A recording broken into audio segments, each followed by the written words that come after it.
Assalamualaikum warahmatullahi wabarakatuh. Perkenalkan, nama saya Anandarian Hariri dari kelompok 3 mata kuliah Bahan Teknik yang terdiri dari saya sendiri dan dua teman saya, Ahmad Isyam Nafis dan Arif Sulaiman. Di sini kelompok kami akan menjelaskan tentang polimerik material atau bahan polimer. Baik, yang pertama adalah microfiber. Microfiber adalah serat buatan yang ukurannya jauh lebih kecil dari rambut manusia dan lebih halus dari serat sutra, dan terbagi berkali-kali menjadi bentuk V, serta konvensional jauh lebih tebal dan memiliki penampang melingkar yang padat. Microfiber dapat diproduksi dari berbagai polimer, termasuk polyester, nilon, dan akrilik. Dua bahan microfiber utama adalah polyester, bahan penggosok, dan polimida adalah bahan penyerap. Jadi, microfiber adalah serat sintetis yang sangat halus, terbuat dari polyester dan polimida dengan daya serap dan pembersih yang tinggi. Dan yang kedua ada termoplastik. Termoplastik memerlukan panas agar dapat dibentuk dan setelah didinginkan, mempertahankan bentuk saat dibentuk. Bahan-bahan ini dapat dipanaskan ulang dan dibentuk ulang menjadi bentuk baru beberapa kali tanpa perubahan signifikan pada sifat-sifatnya. Sebagian besar termoplastik terdiri dari rantai utama atom karbon yang sangat panjang yang terikat secara kovalen. Terkadang atom nitrogen, oksigen, atau sulfur juga terikat secara kovalen dalam rantai molekul utama. Atom-atom atau kelompok atom yang menggantung terikat secara kovalen pada atom-atom rantai utama. Dalam termoplastik, rantai molekul yang panjang terikat satu sama lain melalui ikatan sekunder. Jadi, termoplastik adalah jenis plastik yang bisa dibentuk dengan pemanasan dan akan mempertahankan bentuknya saat dingin. Bahan ini dapat dipanaskan dan dibentuk ulang berkali-kali tanpa mengubah sifatnya, karena terdiri dari rantai molekul panjang yang terikat dengan ikatan sekunder. Dan yang selanjutnya ada plastik termoset. Plastik termoset yang dibentuk menjadi bentuk permanen dan diawetkan atau diperkeras melalui reaksi kimia tidak dapat dicairkan kembali dan dibentuk ulang menjadi bentuk lain, tetapi akan rusak atau terurai setelah dipanaskan pada suhu yang terlalu tinggi. Dengan demikian, plastik termoset tidak dapat didaur ulang. Istilah termoset menyeratkan bahwa panas dalam kata Yunani untuk panas adalah them, diperlukan untuk mengeraskan plastik secara permanen. Akan tetapi, ada banyak plastik yang disebut termoset yang mengeras atau diperkeras pada suhu ruangan hanya melalui reaksi kimia. Jadi plastik termoset adalah plastik yang mengeras secara permanen melalui reaksi kimia dan tidak bisa dibentuk ulang setelah mengeras. Jika dipanaskan kembali, plastik ini akan rusak atau terurai sehingga tidak dapat daur ulang seperti termoplastik. Dan selanjutnya reaksi polimerisasi. Sebagian besar termoplastik disintesis melalui proses polimerisasi pertumbuhan rantai. Dalam proses ini, mungkin ada ribuan, molekul kecil yang terikat secara kovalen sama untuk membentuk rantai molekul yang sangat panjang. Molekul-molekul sederhana yang terikat secara kovalen menjadi rantai panjang disebut monomer, atau dari kata Yunani mono, yang berarti satu, dan meros, yang berarti bagian. Molekul rantai panjang yang terbentuk dari unit-unit monomer disebut polimer, dari kata Yunani polis, yang berarti banyak, dan meros, yang berarti bagian. Jadi, sebagian besar termoplastik dibuat melalui polimerisasi pertumbuhan rantai, yaitu proses penggabungan banyak molekul kecil atau monomer yang menjadi rantai panjang. Hasil dari proses ini adalah polimer, yaitu molekul besar yang tersusun dari banyak unit monomer yang terikat secara kovalen. Dan selanjutnya, struktur ikatan kovalen molekul etilen. Molekul etilen C2H4 terikat secara kimia oleh ikatan kovalen ganda antara atom karbon dan oleh keempat ikatan kovalen tunggal antara karbon dan hidrogen atom. Atom pada gambar 10.2, molekul yang mengandung karbon yang memiliki satu atau lebih ikatan rangkap karbon-karbon disebut sebagai molekul tak jenuh. Jadi, etilena adalah molekul yang mengandung karbon tak jenuh karena mengandung satu ikatan rangkap karbon-karbon. Dan selanjutnya reaksi umum polimerisasi polietilen dan derajat polimerisasi. Reaksi umum untuk polimerisasi rantai monomer etilen menjadi polietilen dapat ditulis sebagai berikut pada gambar yang ada di sini. Subunit berulang dalam rantai polimer disebut mer. Mer untuk polietilena adalah plus CH2 min CH2 dan ditunjukkan dalam persamaan sebelumnya. Ini dalam persamaan dikenal sebagai derajat polimerisasi. Dalam kurung dp rantai polimer dan sama dengan jumlah subunit mer dalam rantai molekul polimer. dp rata-rata untuk polietilena berkisar antara sekitar 3.500 hingga 25.000 yang sesuai dengan massa molekul rata-rata berkisar antara 100.000 hingga 700.000 gram per mol. Selanjutnya, langkah-langkah polimerisasi rantai. Reaksi polimerisasi rantai monomer seperti etilen menjadi polimer linier seperti polietilen dapat dibagi menjadi beberapa langkah berikut. Yang pertama adalah inisiasi, dan yang kedua provokasi, dan yang ketiga adalah terminisasi. Di sini yang pertama adalah inisiasi untuk polimerisasi rantai etilina. Salah satu dari banyak jenis katalis dapat digunakan. Dalam pembahasan ini kita akan mempertimbangkan penggunaan peroksida organik yang bertindak sebagai pembentuk radikal bebas. Dan yang nomor 2, propagasi. Proses pemanjangan rantai polimer dengan penambahan unit monomer secara beruntun disebut propagasi. Ikatan rangkap pada ujung unit monomer etilen dapat dibuka oleh radikal bebas yang diperpanjang dan terikat secara kovalen padanya. Dengan demikian, rantai polimer diperpanjang lebih lanjut oleh reaksi. Dan yang ketiga, termination dapat terjadi dengan penambahan radikal bebas terminator atau ketika dua rantai bergabung. Kemungkinan lain adalah bahwa sejumlah kecil pengotor dapat menghentikan rantai polimer. Penghentian dapat penggabungan dua rantai dapat dipresentasikan oleh reaksi. Dan selanjutnya, berat molekul rata-rata untuk termoplastik. Termoplastik terdiri dari rantai polimer dengan panjang yang berbeda-beda, yang masing-masing memiliki berat molekul dan tingkat polimerisasinya sendiri. Jadi kita harus berbicara tentang berat molekul rata-rata ketika mengacu pada massa molekul bahan termoplastik. Berat molekul rata-rata termoplastik dapat ditentukan dengan menggunakan teknik fisika kimia khusus. Salah satu metode yang umum digunakan untuk analisis ini adalah menentukan fraksi berat rentang berat molekul. Berat molekul rata-rata termoplastik adalah jumlah fraksi berat dikalikan berat molekul rata-rata untuk setiap rentang tertentu dibagi dengan jumlah fraksi berat. Dan yang selanjutnya adalah fungsi monomer. Apa sih fungsi monomer itu? Agar monomer dapat berpolimerisasi, monomer tersebut harus memiliki sedikitnya dua ikatan kimia aktif. Ketika monomer memiliki dua ikatan aktif, monomer tersebut dapat bereaksi dengan dua monomer lainnya. Dan melalui pengulangan ikatan tersebut, monomer lain yang sejenis dapat membentuk polimer rantai panjang atau linier. Ketika monomer memiliki lebih dari dua ikatan aktif, polimerisasi dapat berlangsung dalam lebih dari dua arah. Dan dengan demikian, molekul jaringan tiga dimensi dapat terbentuk. Selanjutnya, struktur polimer linier non-kristalin. Jika kita memeriksa secara mikroskopis rantai polietilena yang pendek, kita akan menemukan bahwa rantai tersebut berbentuk zigzag seperti yang ada pada gambar 10.4 karena sudut ikatan kovalen antara ikatan kovalen karbon-karbon tunggal adalah sekitar 109 derajat. Namun, dalam skala yang lebih besar, rantai polimer dalam polietilena non-kristalin terjerat secara acak seperti yang dilemparkan ke dalam mangkuk. Maksud dari gambar itu adalah struktur molekul rantai polietilena yang pendek, atom-atom karbon memiliki susunan zigzag karena semua ikatan kovalen karbon-karbon diarahkan pada sudut sekitar 109 derajat satu sama lain. Dan yang selanjutnya adalah maksud dari gambar 10.5 adalah representasi skematis polimer. Bola-bola mewakili unit-unit berulang dari rantai polimer, bukan atom-atom tertentu. Jadi, ikatan antara rantai molekul panjang dalam polietilena terdiri dari ikatan sekunder dipol permanen yang lemah. Akan tetapi, keterikatan fisik rantai molekul panjang juga menambah kekuatan jenis bahan polimer ini.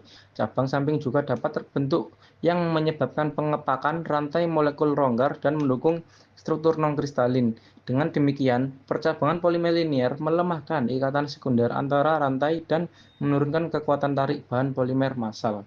Sebelumnya, perkenalkan, nama saya Ahmad Samnafis. Saya akan melanjutkan presentasi dari Mas Anandarian Hariri dengan materi berikut. Polimer adalah bahan polimer yang terdiri dari rantai polimer yang terdiri dari unit berulang tunggal. Artinya, jika A adalah unit berulang, rantai homopolimer akan memiliki urutan AAAA dalam rantai molekul polimer. Sebaliknya, copolimer terdiri dari rantai polimer yang terdiri dari dua atau lebih unit berulang yang berbeda secara kimia yang dapat berada dalam urutan yang berbeda. Strukturnya, jenis copolimer pertama dengan ciri khas A dan B tersusun acak. Contoh urutan AAA, BA, BBBB, AA, BAA. Nah, jenis copolimer yang kedua ada alternating dengan ciri khas A dan B tersusun selang-seling teratur. Contoh urutan A, B, A, B, A, B, A, B. Yang ketiga, ada jenis kopolimer blok dengan ciri khas blok panjang A diikuti blok panjang B. Contoh urutan A, B, B, B, B, B, B. Jenis kopolimer yang keempat, dengan ada graf dengan ciri khas rantai utama A cabang B dicangkokkan di beberapa titik. Contoh urutan A plus B, B. Polimerisasi lainnya. Yang pertama, stepwise polymerization. Satu, monomer bereaksi secara kimia satu sama lain membentuk polimer linear. Kedua, reaksi terjadi melalui gugus fungsional di kedua ujung monomer.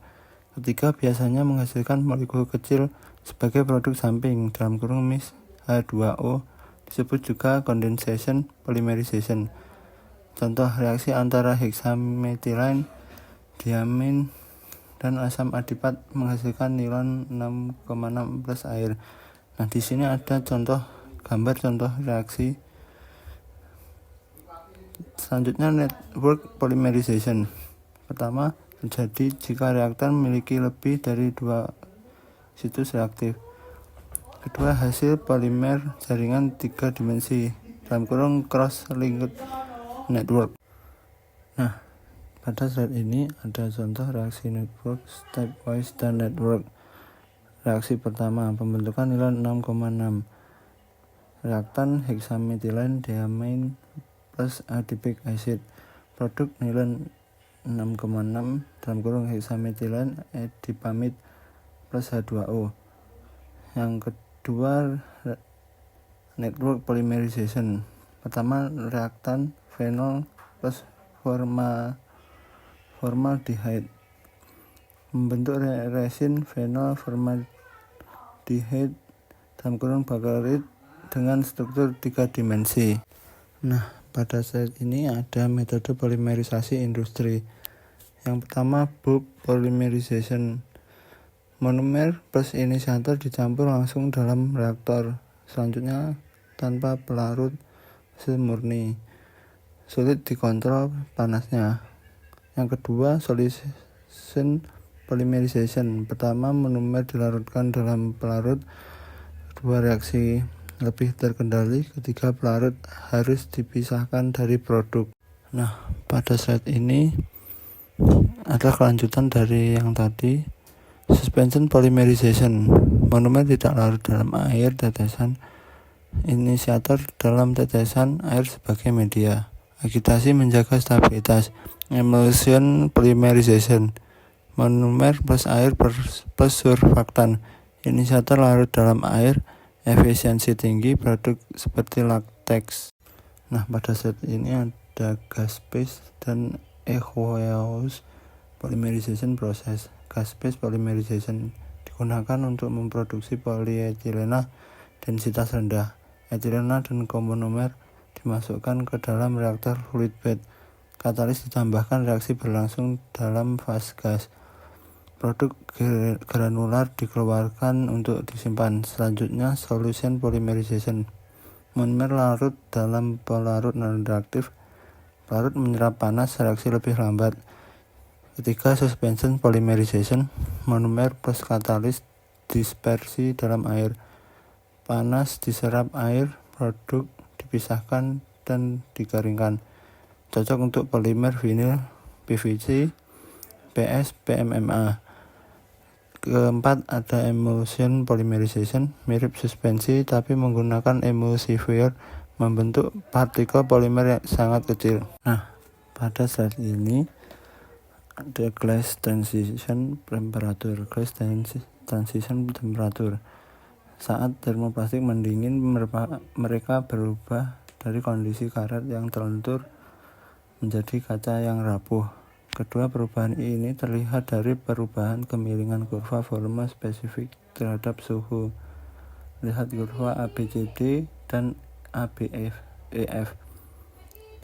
Ketika di area C dan E, saat pendinginan, rantai molekul menjadi lebih rapat, volume spesifik menurun, material menjadi lebih kaku. Perilaku transisi.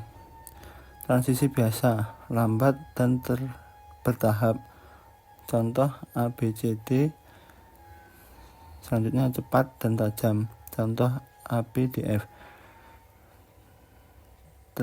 Perilaku transisi selanjutnya, setelah memasuki area D atau F, material mencapai kondisi kaca, glassy state. Definisi TG. TG suhu rata-rata saat kurva volume suhu berubah kemiringan. Beda dengan TM, melting temperature. TM perubahan dari padat ke cairan kental. TG sangat penting untuk menentukan kekuatan modulus dan stabilitas thermal polimer. Aplikasi untuk kekuatan tinggi di suhu ruangan, gunakan polimer dengan TG lebih besar dari suhu ruangan. Nah, pada saat ini ada solidification of non-crystalline thermoplastic. Proses pendinginan termoplastik non-kristalin. Saat mendingin, perlahan volume spesifik berkurang secara bertahap tanpa mengurangi penurunan tajam. Jalur pendinginan ABCD, termoplastik non-kristalin. A. Cair. B. Cairan sangat kental. C. Cairan seperdingin karet. D. Padat kaca dalam kurung keras dan rapuh. ABEF, termoplastik sebagian kristalin. E. Kristal padat dalam cairan seperdingin. F. Kristal padat dalam matriks kaca.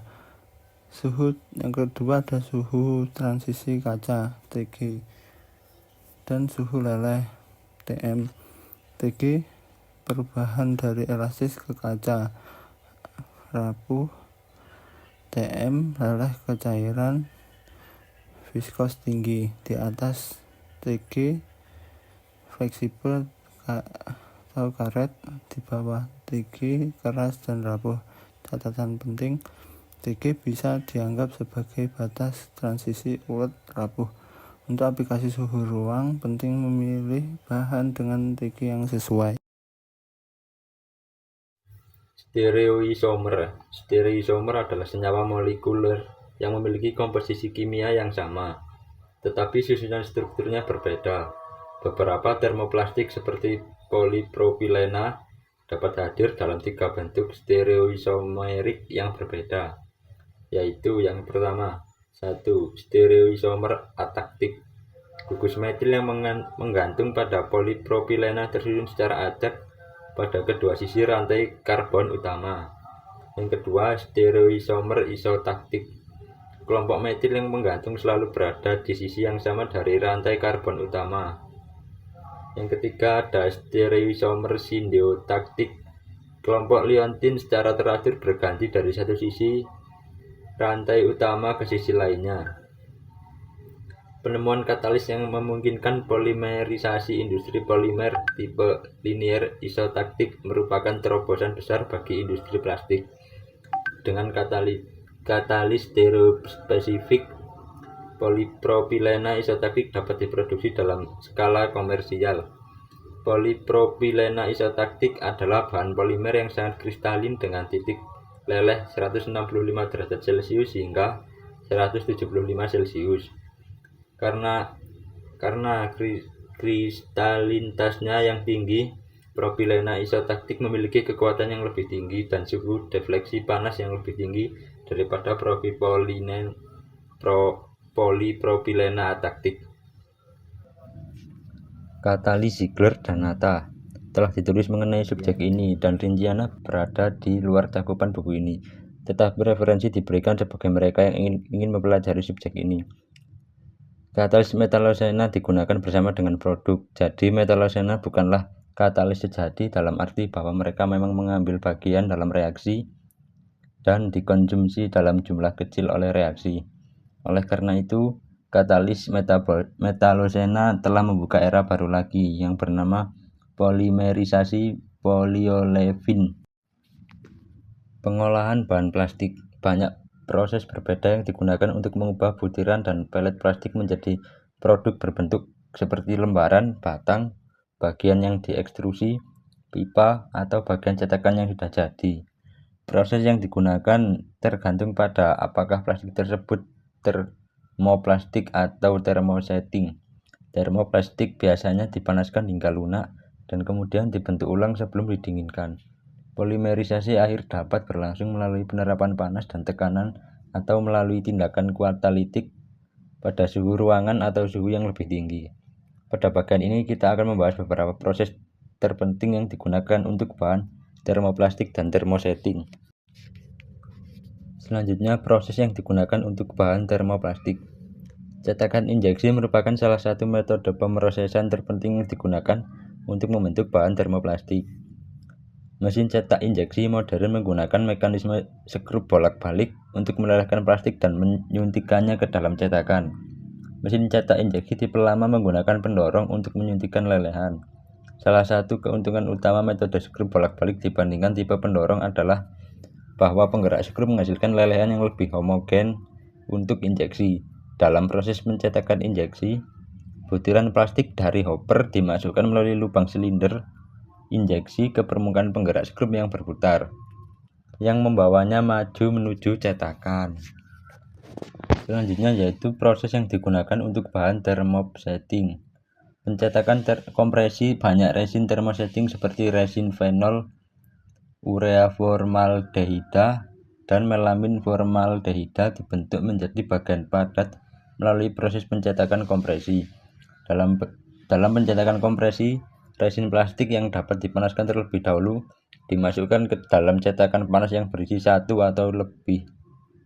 Keuntungan dari pencetakan kompresi adalah satu, yaitu karena cetakannya relatif sederhana, biaya cetakan awal rendah. Yang kedua, aliran material yang relatif pendek mengurangi keausan dan abrasi pada cetakan.